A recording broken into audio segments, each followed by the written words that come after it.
Hello बच्चों, आइए आज हम सब पढ़ेंगे क्लास 10 के चैप्टर 8, जिसको हम लोग ट्रिग्नोमेट्री कहते हैं, यानी त्रिकोणमिति। जिससे हम लोग जानेंगे कि आपके एग्जाम में कौन कौन से प्रश्न आते हैं। तो ट्रिग्नोमेट्री को जानने के लिए सबसे पहले क्या क्या जानना जरूरी है, वो सब चीजों को हम लोग सबसे पहले जान ले। आइए मैं आपको बताऊं कि एक्सरसाइज 8 पढ़ने के लिए हम लोगों को क्या क्या जानना जरूरी है, इस चीज को सबसे पहले हम लोग जानते हैं।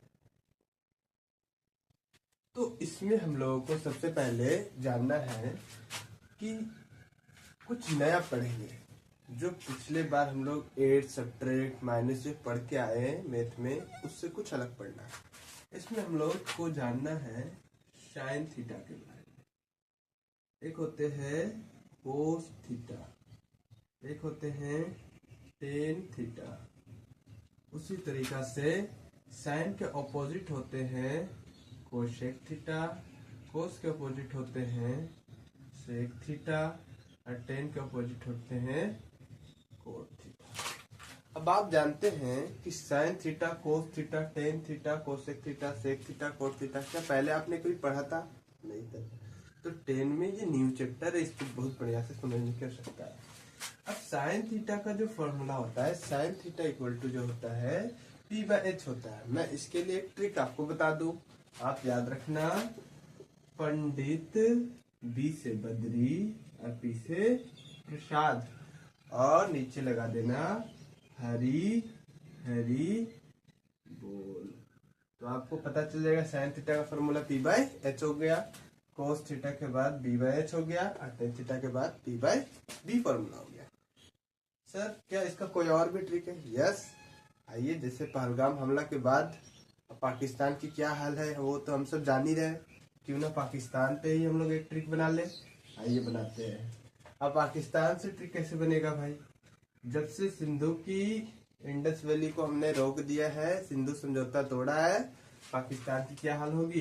पाकिस्तान पी से बी से भूखा और पी से प्यासा है, यानी पाकिस्तान भूखा और प्यासा है। और इसके नीचे क्या होगा भाई? हिंदुस्तान, एस से, फिर एस से हरा, फिर भरा, यानी पी से पाकिस्तान भूखा प्यासा, हिंदुस्तान हरा भरा। तो कितनी आसानी से ट्रिक बन गए। साइन थीटा के अपोजिट क्या हो जाएंगे? कोसेक थीटा, यानी P/H है तो क्या हो जाएंगे? H/P।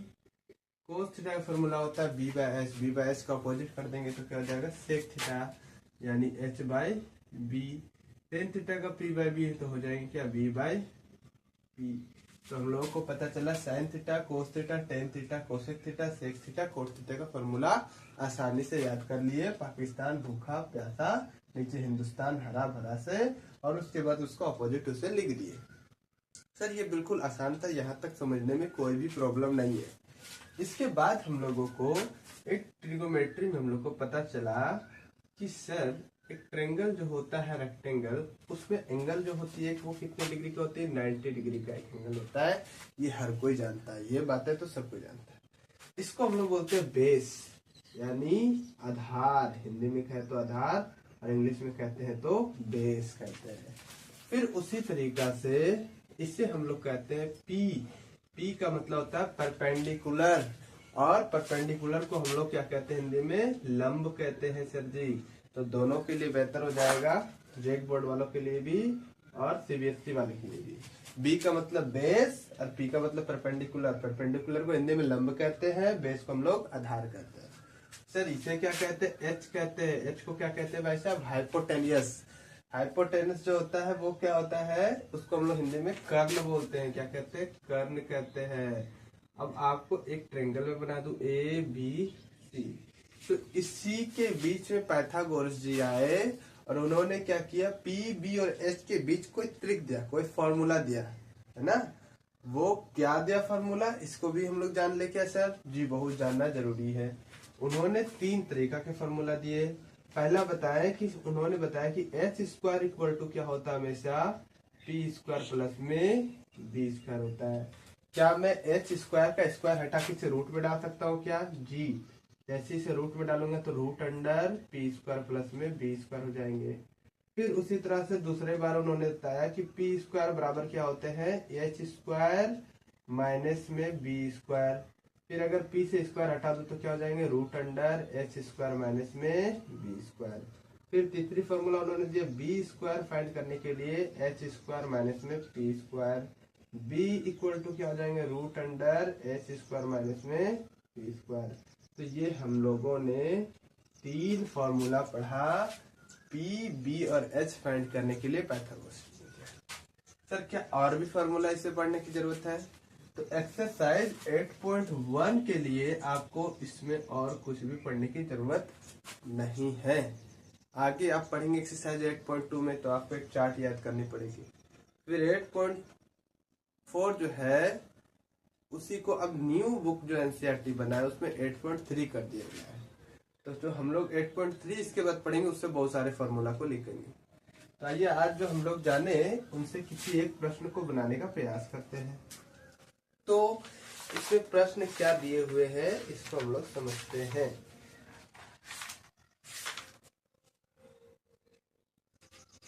लिखा हुआ है कि साइन ए का वैल्यू 3/4 है।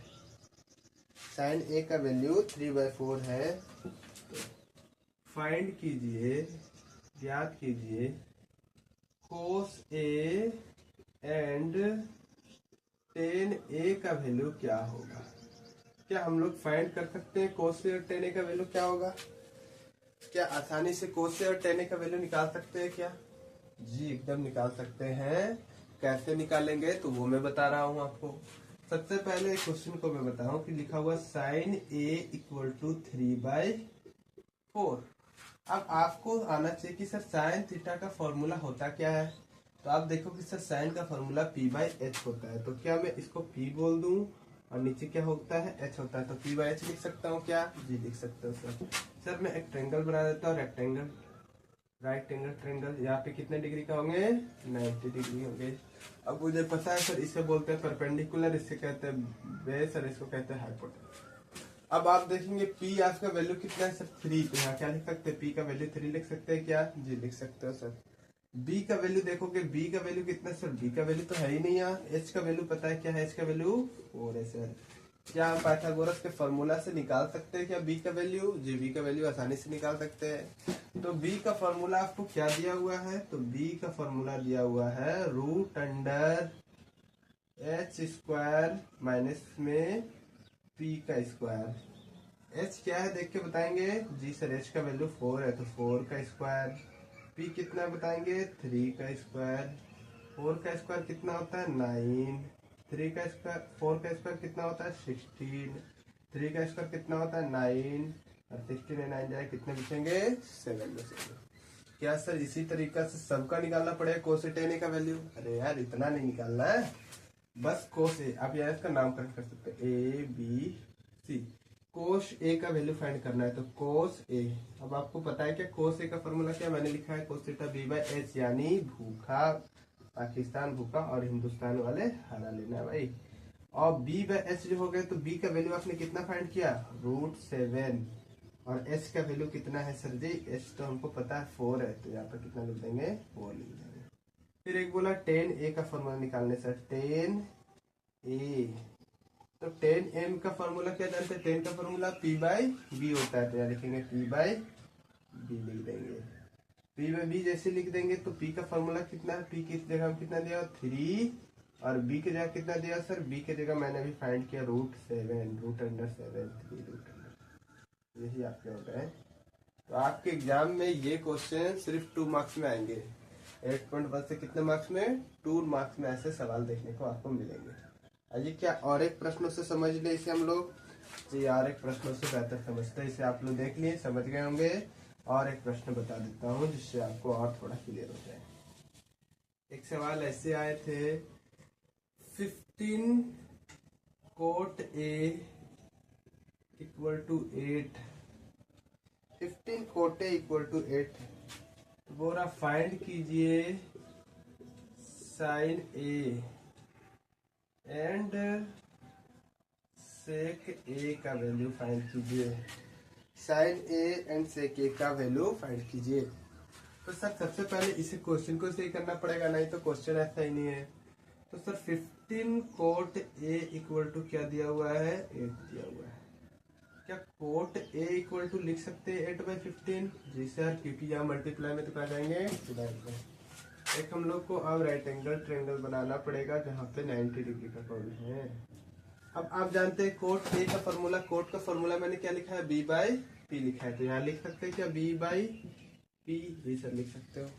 आपको मैंने बताया ये परपेंडिकुलर होते हैं, ये बेस होते हैं, ये हाइपोटेनियस होते हैं। p के जगह में कितना है वैल्यू सर 15, तो 15 लिख देंगे। b की जगह कितना 8 है तो 8 लिख देंगे। और हाइपोटेनियस h की जगह कुछ भी नहीं है तो h को फाइंड कर लेंगे सर।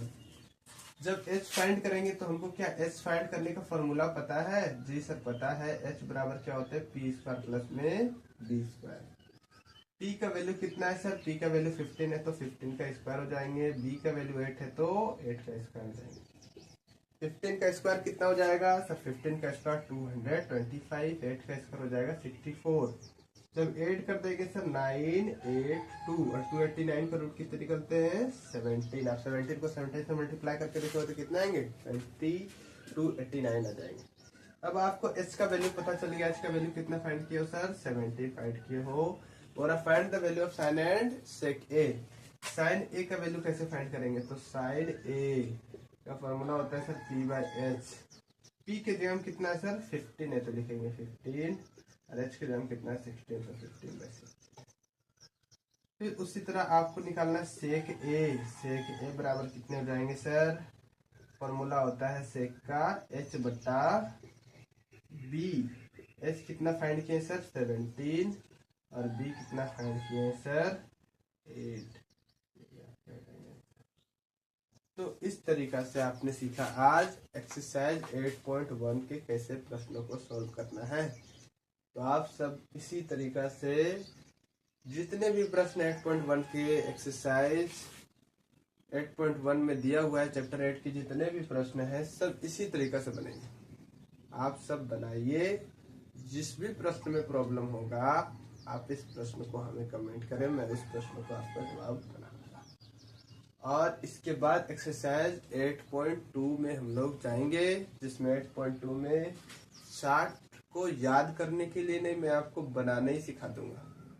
आप चार्ट बनाने सीख जाओगे, जिसमें साइन 0 का वैल्यू क्या होता है, साइन 30 का वैल्यू क्या होता है, साइन 60 का वैल्यू क्या होता है। फिर उस चार्ट से आप जितने भी प्रश्न सबको सॉल्व कर लोगे।